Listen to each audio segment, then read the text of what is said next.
પોરબંદરના આઈએમબી નજીકથી ઝડપાઈ પાકિસ્તાની બોટ. સુરક્ષા એજન્સીએ બોટ સાથે 9 લોકોને ઝડપ્યા. તમામને લવાયા પોરબંદર.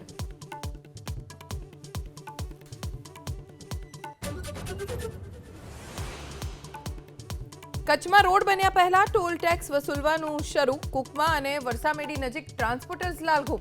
પહેલા રોડ બનાવી બાદમાં ટોલ વસૂલવા લોકોની માંગ.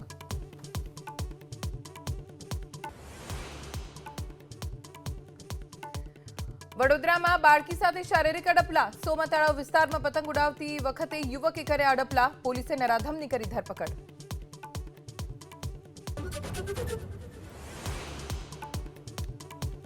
પોરબંદરના આઈએમબી નજીકથી ઝડપાઈ પાકિસ્તાની બોટ. સુરક્ષા એજન્સીએ બોટ સાથે 9 લોકોને ઝડપ્યા. તમામને લવાયા પોરબંદર.